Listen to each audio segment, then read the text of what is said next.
everybody. I'm here today to talk to you about 7 tips for driving through intersections safely. I'll be going over 7 specific pieces of advice that will help you when you're driving through an intersection to do so safely. Now, if you're driving in a major city like I live over here in Toronto, Ontario, in Canada, chances are that you're going to have to drive through many intersections, and safety is a big concern. The risk of driving through intersections is much more significant than the risk of just driving around on the road on main roads or side streets. So with that being said, here are the 7 tips. Tip number 1 is be prepared to react. Now, I used to say to people, be prepared to brake. But the truth of the matter is that it's not only about braking, it's about reacting. You might have to brake. You might have to accelerate. You might have to swerve. You might have to brake and swerve. You might have to accelerate and swerve. Like, you might have to honk your horn. So be prepared to react in any way that you need to. It's as simple as that. Whenever you're going through an intersection or about to go through the intersection, always be ready. Okay, it's as simple as that. Tip number 2 is scan the intersection. Okay, you don't need to scan it like a robot. Okay, just take your eyes and look all around the intersection for a brief moment before you enter the intersection. It will help you to be prepared to react. It will help you in case you need to do anything. And most of the time, you're just going to drive through the intersection normally.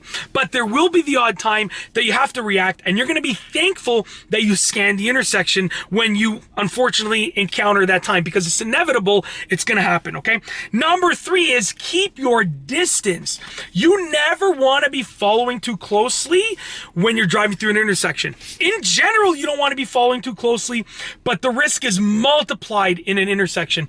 In addition, you never want to be too close to the sides, to the cars beside you in an intersection, okay? So keep your distance all around you. You want to have like a margin of space around your car, a space cushion for safety, okay? Tip number 4 is don't speed through the intersection. Now, I've seen a lot of people do this, whether they're like going through a yellow light, okay, or whether they're just driving fast through an intersection. You know, when you drive fast, it's dangerous. But when you drive fast through an intersection, it is way more dangerous. I cannot tell you the number of accidents, unfortunately, that I've seen in my relatively short driving career so far that happened in intersections. And of those accidents that happened in intersections, a lot of them were because of cars driving too fast, okay? Yes, you know, there's always the other person that's involved too. It's usually it's 2 people that are at fault, okay? It's very rarely it's just one person's fault only. But just, you know, it doesn't matter whose fault it is, you want to avoid an accident. Even if it's someone else's fault, you want to avoid an accident, right? So with that being said, don't speed through the intersection, because that puts you at an increased risk of getting into a potential accident. Okay, that was number 4. Number 5 is choose your lane strategically. Now, I'm going to give you a very specific example of a situation that unfortunately I'm in constantly, and thankfully I know how to avoid an accident in this situation, because if I didn't, I would have probably been in many accidents now because of an error that another driver made, okay? So there are a few intersections nearby where I live where essentially, if you're driving in the left lane, picture this, I'm gonna have to lay it out for you, okay? I'm driving in the left lane, and I drive on the right side of the road over here, but I'm driving in the left lane, okay? So right side of the road driving, but left lane, okay? And there's a lineup of cars in the left turning lane. So there's a lineup of cars to my left, okay? And I'm driving in the left lane, and as I approach the intersection, because of those cars to the left and me being right beside them in that left lane, so I'm driving right beside this line of cars, I can't really see the oncoming lanes of traffic, especially the person waiting to make their left in the oncoming lane. So what happens is there's a car waiting to make a left in front of me, because they're making a left in the oncoming lane. So they're making a left across my lanes of traffic, okay? Follow me here. And I can't see them, and that means they can't see me. So as I approach the intersection, oftentimes, and I'll tell you how I avoid this, oftentimes I'll see them creeping up, right, to see if there's a car. And sometimes cars just go, okay? And thankfully, you know, early on in my driving career, I've learned as soon as you can't see that car, slow down and switch lanes to where you can see them. So if I'm in that position, okay, and I learned very early, like within the first few months of driving, I learned to do what I do, which is switch lanes to the right lane now. So now I have more space and now I can see them. Okay, so when I switch lanes, now I can see them and therefore they can see me.